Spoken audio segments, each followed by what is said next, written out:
Assalamualaikum warahmatullahi wabarakatuh. Kali ini kita akan bahas mengenai klasifikasi pada makhluk hidup.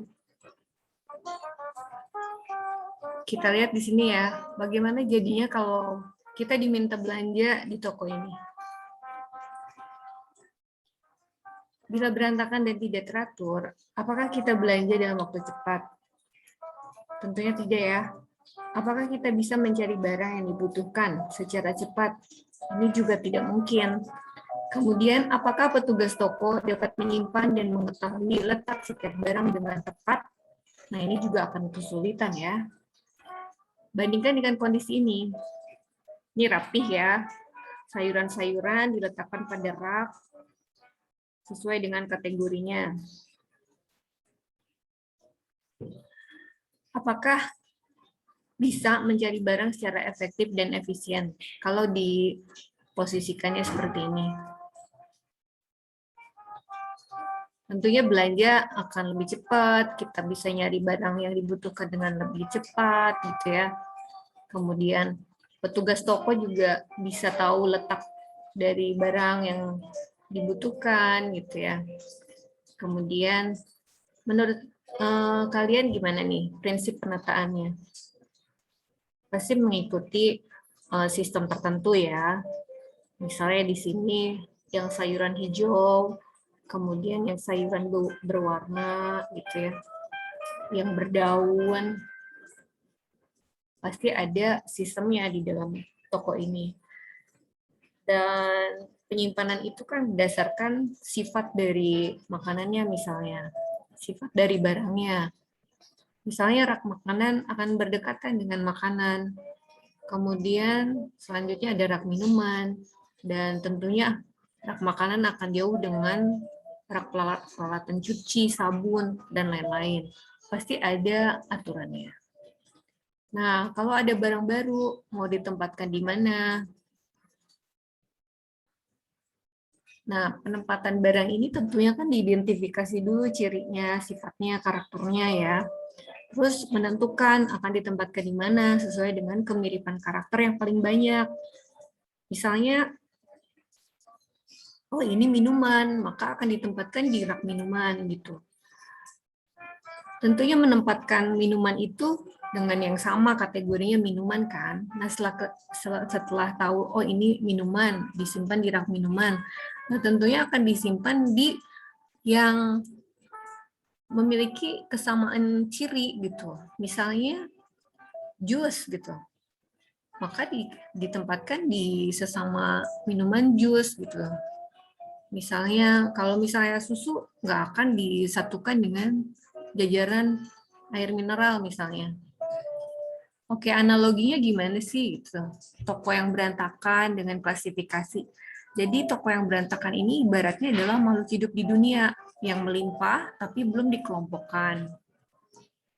Nah, kemudian kalau analogi dari rak barang makanan yang ditata dengan rapi ini apa? Ini adalah ibaratnya sistem klasifikasi yang diatur berdasarkan ketentuan. Kalau klasifikasi makhluk hidup itu diatur dalam taksonomi, sehingga dimungkinkan banyak cara orang mengelompokkan makhluk hidup. Jadi para ahli taksonomis itu mereka punya dasar pemikirannya sendiri untuk mengelompokkan makhluk hidup. Sama misalnya analoginya toko, satu toko dengan satu yang lain pasti cara menatanya akan beda gitu. Nah, terus analogi ketika ada barang baru, ini analoginya adalah proses identifikasi spesies, kemudian menetapkan taksonnya atau klasifikasinya.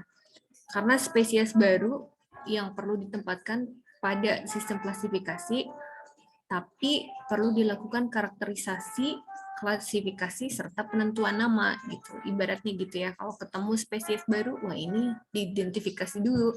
Setelah diidentifikasi baru ini masuk kelompok mana ya. Nah, setelah udah tahu kelompoknya baru diberi nama gitu ya. Oke, sekarang kita bahas mengenai apa sih klasifikasi. Klasifikasi ini adalah pengelompokan makhluk hidup berdasarkan persamaan dan perbedaan yang dimilikinya. Tujuan klasifikasi itu apa? Menyederhanakan objek studi yang beraneka ragam, yaitu dengan cara mencari persamaan dan perbedaan ciri dan sifat yang ada. Manfaat klasifikasi apa? Untuk memudahkan kita mempelajari makhluk hidup yang beraneka ragam ini. Oke, dasar-dasar klasifikasi ini berdasarkan apa nih? Persamaannya, perbedaan, manfaat, ciri morfologi dan anatomi, bisa juga dari ciri biokimianya. Oke, kalau kita bicara klasifikasi, kita mengenal beberapa tokoh. Ada Aristoteles. Aristoteles itu mengelompokkan makhluk hidup menjadi hewan dan tumbuhan. Kemudian ada John Ray, ini tentang konsep jenis dan spesies. Ada Carolus Linnaeus, mengungkapkan tentang kesamaan struktur dan penamaan dengan binomial nomenklatur dengan penamaan dua suku kata ya. Ada nama genus dan ada nama penunjuk spesies. Kemudian ada Whittaker. Whittaker ini mengelompokkan makhluk hidup menjadi 5 kingdom. Oke, sekarang kita bahas mengenai macam klasifikasi. Macam klasifikasi itu ada yang sistem alamiah, ya. Kemudian ada sistem artificial atau buatan, kemudian ada sistem filogenetik. Kalau alamiah itu berdasarkan pada banyak sedikitnya persamaan sifat morfologi, anatomi, fisiologi. Contohnya tumbuhan berbunga, ada mawar, melati, ros gitu ya. Jadi alami banget gitu dasar klasifikasinya.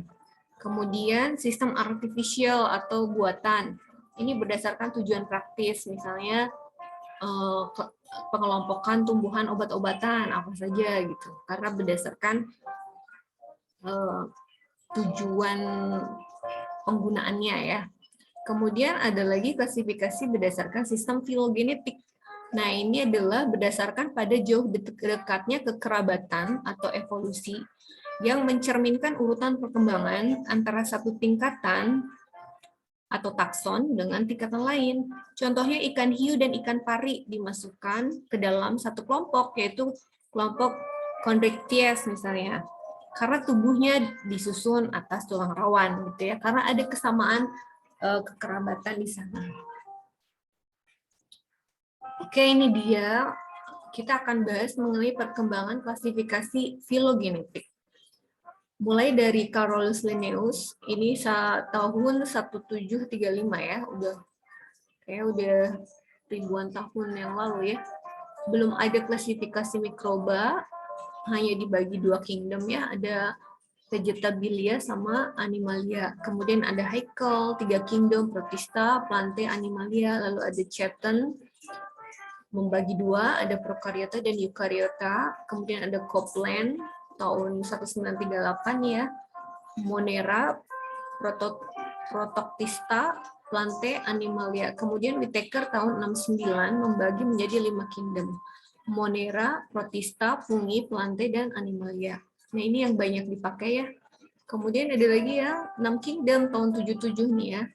Bush bersama kawan-kawannya. Eubacteria, Archaebacteria, Protista, Fungi, Plantae, Animalia. Kemudian masih Bush di tahun 1990 dibagi menjadi 3 domain.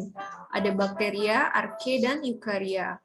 Kemudian tahun 2004 nih yang terakhir, Cavalier Smith, bakteri gabungan antara Archaebacteria dan Eubacteria, kemudian Protozoa, Chromista, Fungi, Plantae, dan Animalia.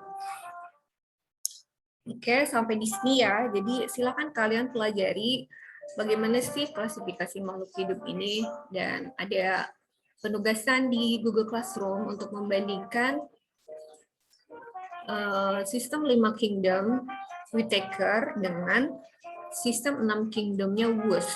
Ya, silakan kalian buat mind map-nya dan diceritakan bagaimana sih perbedaan atau perbandingan dari dua sistem tersebut.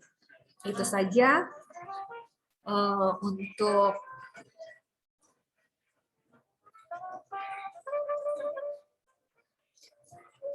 klasifikasi makhluk hidup. Selamat belajar dan ketemu lagi insya Allah pada Google Meet berikutnya. Kita akan membahas bahasan yang lain. Terima kasih. Assalamualaikum warahmatullahi wabarakatuh.